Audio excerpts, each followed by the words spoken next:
Hi, Wheel of Time besties! Season 3, Episode 6 of The Wheel of Time was amazing, but blood and bloody ashes, folks. We've got a battle coming to the two rivers in Episode 7. That's right, the trailer for Episode 7 is here, and if you thought things were tense before, well, let's just say we're about to hit doomsayer levels of chaos. Trollocs, White Cloaks, Dark Friends, it's a three-way bloodbath, and our favorite wolf brother is right in the thick of it.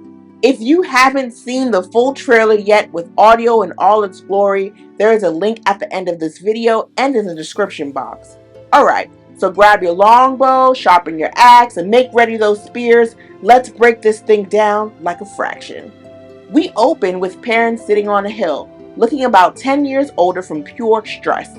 He's staring at what seems to be an actual army of Dark Friends and Trollocs coming down the mountain. Casual Tuesday in the Two Rivers. Matt's sisters and Fail are with him, and notably, they don't look panicked. That's either because they can't see what Perrin sees with his wolf eyes, or because they've simply reached a point of emotional exhaustion where horrific world-ending nightmares just don't register anymore. Now, if you've watched episode 6, and of course you have, if you haven't, go watch it, you know Bane, Chiad, and Fail saw an entire Trolloc army coming out of the Waygate. So I'm guessing they ran back to tell the Emond's fielders, and now we've got a two-pronged attack. One force coming from the Waygate, another from the mountains. Hopefully everyone's been stockpiling arrows. Cut to the Two Rivers folk in full home defense mode. Blacksmiths forging weapons, villagers filling quivers, and farmers turned soldiers training with spears. And who do I think is running this little crash course on how not to die horribly? Bane and Chiad, obviously. If you have to learn how to kill things quickly and efficiently, you want IEL teachers. I'm guessing they've been at this for at least a few days, as it takes some time to fortify an area like what we are seeing in this clip. Next, it's Perrin's pep talk and existential crisis number 497. Leaning against the Tuathon wagon, Perrin is getting a speech from Fail, probably something along the lines of, "Hey, you're in charge now. Stop looking like a hooker, sweating in church, and start acting like a wolf." Perrin is sweating bullets, but this is not a great time for self-doubt, my guy. Next, Perrin goes to talk to the Tuathon, which, well, it's not a fun conversation. The Way of the Leaf means they refuse to fight, which also means when the Trollocs show up, a lot, if not all of them, are going to die. Perrin knows this, they know this, and this part is kind of depressing. His line about people will see how bad the trees look and know that spring has come is basically a poetic way of saying everyone's got to die, and when everyone sees all the bodies piled up, the world will know it was bad. So yeah, pretty grim. Now we get a shot of the Two Rivers longbowmen and women raining down arrows onto their enemies, with Maxim shouting orders from the back. And hey, Perrin's got armor now! Where did that come from? Did someone just have a spare Wolf Brother battle set lying around? I have so many questions. Regardless, it looks like their plan is simple. Try to stop them from getting in. Shoot everything that moves.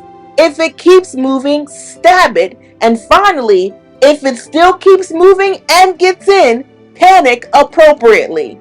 Bane is also out here tossing spears like it's the Olympics, and I'd bet a gold medal that she's not the one who killed the Trollocs that we just saw get impaled. She's somewhere else entirely. Look at her background. She's likely near the Waygate. Then we see Alanna channeling hard. She's drawing on the power of Matt's two sisters and what looks to be Days Conger, the woman who healed Perrin's pretty serious wounds suspiciously quickly last episode.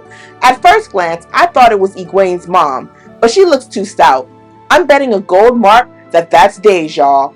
But even if I'm wrong, whoever she is, she's definitely Two Rivers. Look at that thick, long braid. Who do you think it is? Let me know in the comments. Notably, Alanna's weaves are yellow, which is air, blue, which is water, and they have a little red, so I guess that's fire mixed in the sky. And they seem to be fueling that storm cloud we see brewing in the sky above the valley. Maybe she's whipping up a good old-fashioned lightning storm to mess with the incoming forces? What do you guys think? Once we leave Alanna, we see that Loyal is about to have a no good, very bad day.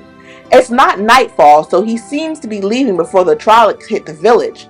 But like, Loyal, buddy, what are you doing? Where are you going? Our favorite Ogier is bloody, holding what might be an axe and stepping alone into the ways, while Bane and Shiad walks. And it looks like Bane is saying something.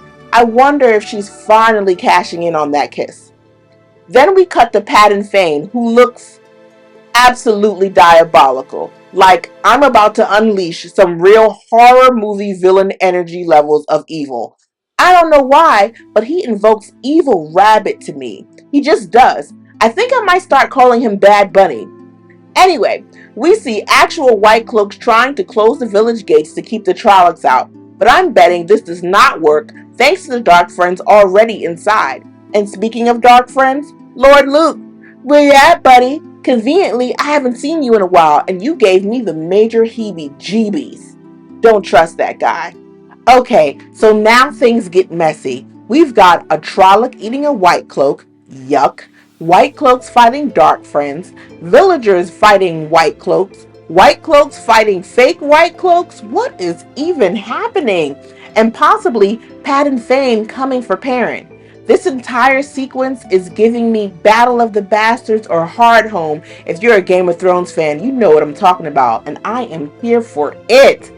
This next part, I hope, is Fael's Call the Damn Wolves Perrin speech. We get this exchange. Fael, covered in blood and dirt, what will you give for the two rivers?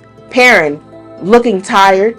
Everything. Fael, then show them. Which has me thinking, this is it. This has to be it.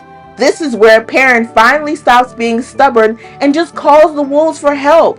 And honestly, it's about bloody time. You have an army of psychic murder machines at your disposal.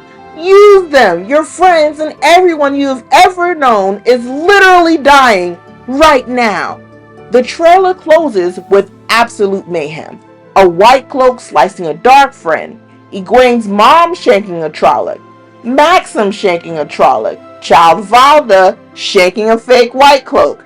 Someone getting dragged over the barricade, probably to die horribly by a shanking. Fael throwing a knife at a Trolloc. And finally, a Trolloc absolutely destroying a White Cloak while screaming a battle roar. And with that, this episode is going to be an absolute bloodbath, and I cannot wait.